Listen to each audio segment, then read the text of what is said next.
There are crimes that feel calculated, as if someone picked a moment when the victims would be at their most vulnerable, when witnesses would be everywhere, when panic would make memories blur. Halloween night is supposed to be predictable. Kids move in clusters, porches glow, doors open and close, candy changes hands. In most neighborhoods, the biggest danger is a cracked sidewalk or a costume you can't see out of. But in North Las Vegas, on Halloween night in 1994, someone used that familiar routine as cover. And a 7-year-old boy named Tony Bagley didn't come home after a Halloween party. On Monday, October 31st, 1994, early evening settled over North Las Vegas. It was still light enough to make out faces, but dusk was closing in, the kind of half-dark that makes streetlights feel like spotlights. Families were already outside, moving from house to house. Tony was out trick-or-treating with relatives. Multiple accounts describe him wearing a skeleton costume, the kind sold everywhere that time of year, the kind that turns a kid into a tiny, walking, glow-in-the-dark joke. He wasn't alone. He was with family members, including a sibling and adult relatives. They were going door to door on Engelstad Street, near the intersection of Cheyenne Avenue and Martin Luther King Boulevard. The area was active, full of the normal Halloween movement. Kids darting toward the next porch, adults hanging back and watching, cars passing slowly. At around 6:15 p.m., the family was walking along the street when the night's normal rhythm broke. A man moved into the street fast, not strolling, not a neighbor stepping off the curb. This person appeared with purpose, in motion, closing distance in seconds. Witness descriptions say the man was dressed in dark clothing, including a hooded sweatshirt, and that he was a black male around 5'8". The description is frustratingly broad, exactly the kind that fits too many people and helps too few. Then the shooting started. Not one shot, not two. Several rounds fired in quick succession from a handgun directed at the group. In an instant, Halloween became a crime scene. The family members scattered and collapsed almost at the same time. The shots struck multiple people. Tony was hit in the head.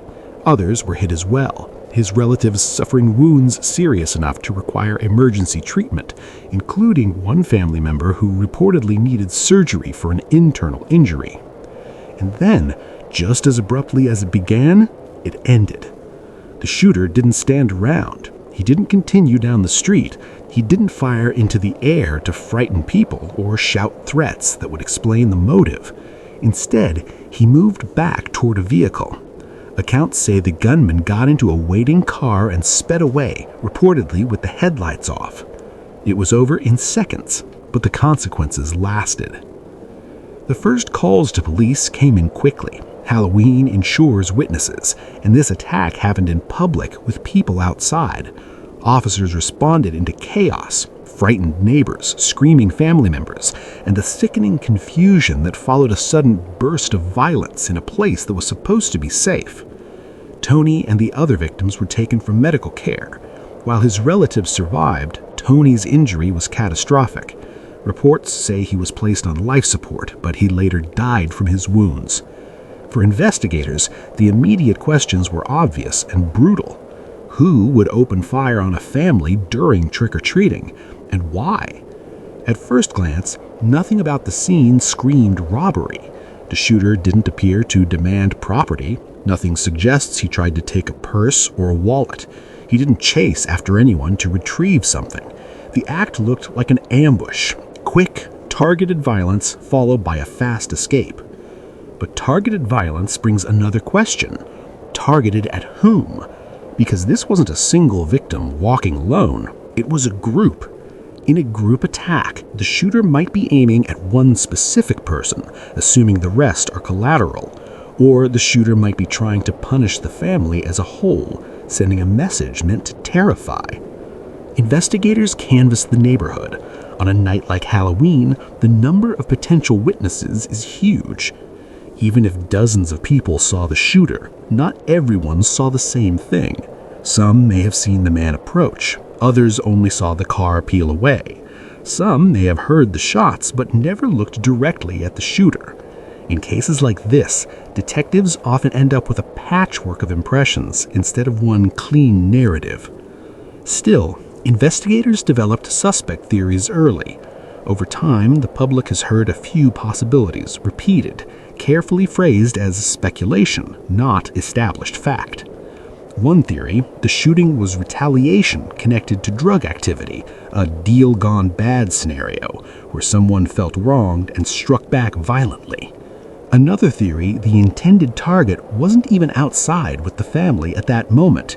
The idea is that someone associated with the family, possibly a person the shooter wanted, was expected to be there and the shooter fired anyway, or misidentified the group. These theories may fit the broad shape of the crime, an ambush, a quick getaway, no robbery, but none of them explains the most important detail. Why do this on Halloween when witnesses are everywhere? The answer, if there is one, could be the very thing that makes the case so difficult, because Halloween is both crowded and chaotic. It's the perfect cover. A person in a hooded sweatshirt doesn't stand out. A car leaving quickly isn't automatically suspicious. And in a neighborhood full of movement, the shooter only needs a few seconds of confusion to disappear. In the years that followed, the case remained unsolved. It became the kind of story that doesn't fade in Las Vegas lore, the murder of a child during Halloween, a holiday that many families already treat with caution. The case also drew attention beyond normal police work. Reports say the murder was featured on America's Most Wanted, a national platform that could generate leads from viewers across state lines. There was also money offered in hopes that someone would talk. One widely reported detail is a $100,000 reward offered by casino executive Bob Stupak for information leading to an arrest. Rewards can work in two ways. They motivate conscience and they motivate greed. Sometimes they break the silence around crimes where a community knows something but doesn't want to be the one to speak. But rewards also have limits. People may still fear retaliation, or they may not believe the police can protect them, or they may not have enough detail to feel confident they're helping. As the years stretched on, another development complicated the public's understanding of the case. Tony's father, Anthony Bagley Sr., was later convicted of separate homicide. Some accounts describe him as rumored drug dealer. It's important to treat that label with caution. Rumors are not proof, and reputations, especially in communities touched by violence, can be exaggerated or weaponized. What is more solid in reporting is that years after Tony's death, his father was convicted in an unrelated case and remained incarcerated for that crime, according to multiple write-ups. That fact alone, that the father was later convicted of homicide, naturally fed speculation that Tony's shooting may have been retaliation or part of a conflict spilling on to family members. But speculation is not resolution. Even if investigators believed the motive could connect to adult disputes, that doesn't identify a shooter. It doesn't identify a driver. It doesn't put a weapon in anyone's hands. And it doesn't answer whether Tony was the intended victim, or simply the one who suffered the worst injury in a burst of gunfire aimed at someone else. In a case like this, detectives are often trying to solve multiple puzzles at once. Who had a reason to attack this family? Who could have known where they were? Who could have predicted their route? And who had the coldness to fire into a group that included children? Over time, witnesses age. People move away. Memories harden into stories, and stories evolve. Potential suspects die. Evidence gets harder to test unless it was preserved carefully from the beginning. And that's another issue. In a shooting in 1994, forensic technology was not what it is now. If physical evidence exists of casings, bullets, maybe clothing, it's possible that modern testing could still help. But not every case has the kind of biological evidence that leads to DNA breakthroughs, and even ballistic evidence can hit a wall if the weapon is never found. The public, of course, tends to focus on the image. A hooded man stepping off at curb, raising a handgun, firing into a family, and then vanishing into a waiting car. But detectives live in the details: where the shooter stood, how many shots were fired, what direction the casing scattered, the angle of the wounds, and the path the vehicle likely took.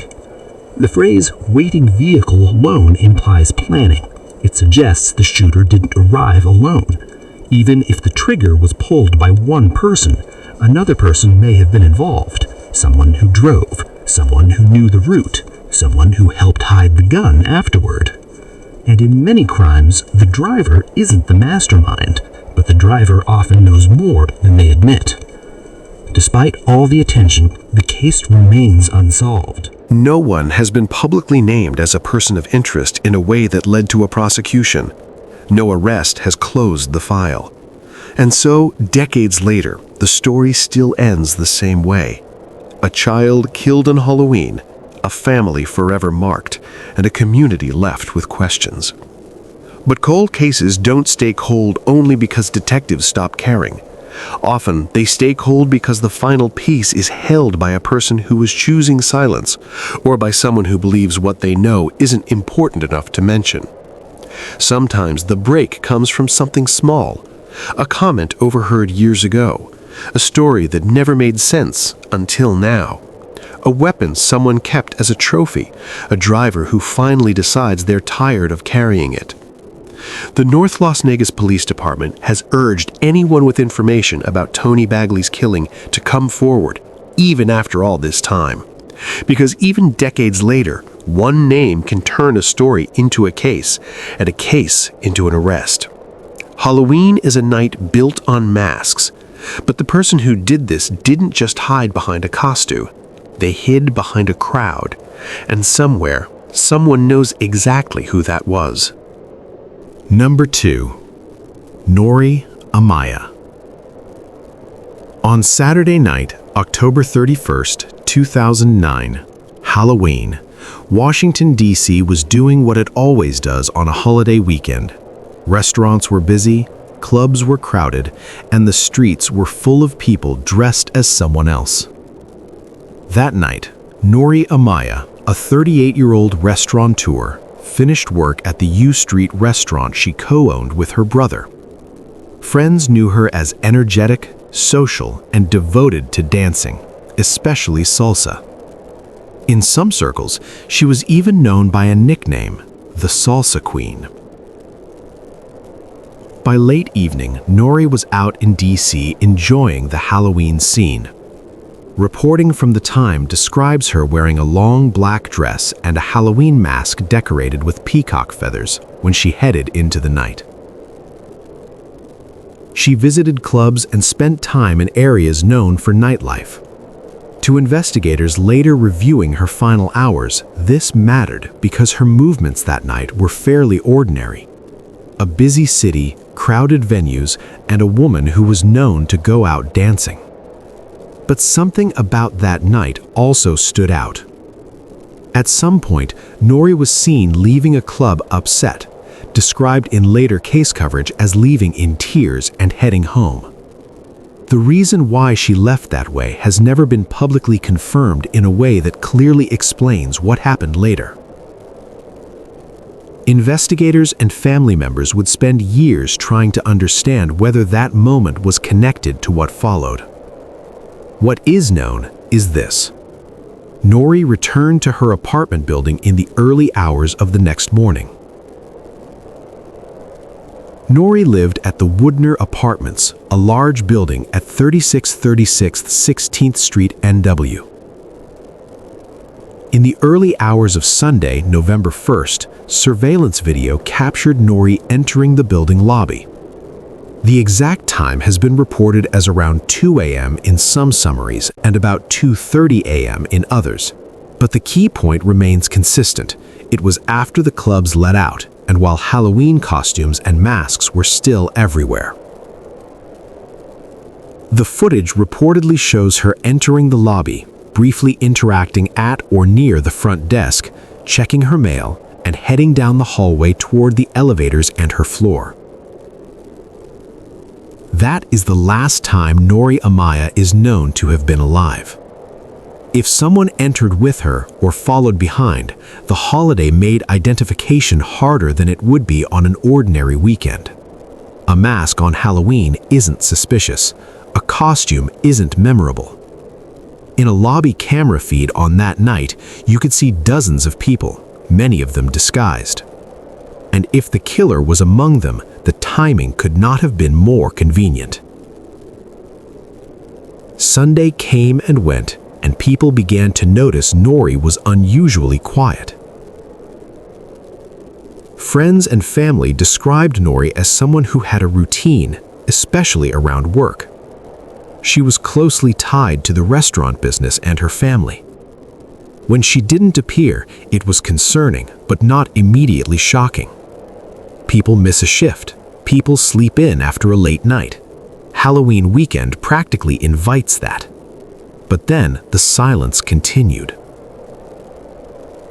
By Monday, Nori still hadn't shown up, and her brother Carlos felt something was wrong. He went to her apartment building and tried to contact her. At first, he got no answer. Later, he returned with his sister. With help from building security, they got access to Nori's apartment. What they found was horrifying. Nori was in her bedroom, on her bed, covered with bedding. Reports describe her as being dressed only in her underwear. She was dead. The moment wasn't just shocking, it was disorienting. There was no loud scene of violence spilling into the hallway, no obvious disturbance visible from outside the apartment. Just a locked door, a quiet room, and the reality that something terrible had happened inside. That evening, police were called to the building. According to the Metropolitan Police Department, on Monday, November 2nd, 2009, at approximately 9:11 p.m., officers responded to a call for an unconscious person inside the building at 3636 16th Street NW. Nori was found in her apartment, and it was later determined that she had died by strangulation. From the beginning, investigators treated it as homicide. When detectives start reconstructing a homicide, they look for forced entry, theft, disorder, and signs of struggle. In Nori's case, some early reporting emphasized what investigators didn't see. There was no publicly confirmed report of forced entry. There was no clear public indication that valuables had been stolen. The scene did not immediately resemble a burglary. When a person is killed inside their home and the home doesn't look ransacked, investigators often consider the possibility that the victim either knew the person or allowed them inside. But it's important to state this carefully. That is an investigative inference, not proof. And then there was one detail that shocked even seasoned investigators. Multiple sources reported that Nori's fingernails had been cut off. That fact became one of the most discussed aspects of the case for a simple reason. It suggested the killer may have been thinking about evidence.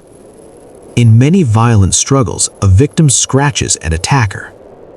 Skin cells can collect beneath fingernails. It can become a source of DNA. If someone removed Nori's fingernails, investigators and observers were left with the same chilling question. Was it done to destroy DNA evidence, or was it done for some other reason that has never been fully explained? Despite the apparent attempt to eliminate trace evidence, investigators recovered unidentified male DNA connected to the crime. That DNA became one of the few concrete anchors in a case full of uncertainty. Over time, investigators collected DNA samples from people in Nori's life, friends, dance partners, and people she knew socially. They also looked into individuals she had dated, including an ex-boyfriend mentioned in later coverage. But the DNA did not produce a match among those tested. And that is one of the reasons the case has remained unsolved. A major forensic clue exists, but it has not been linked to a specific known suspect. In many modern homicide cases, building security footage becomes the closest thing to a witness. In Norie's case, there was footage of it. Investigators reviewed surveillance from inside and around the apartment building, expecting it would point to a suspect.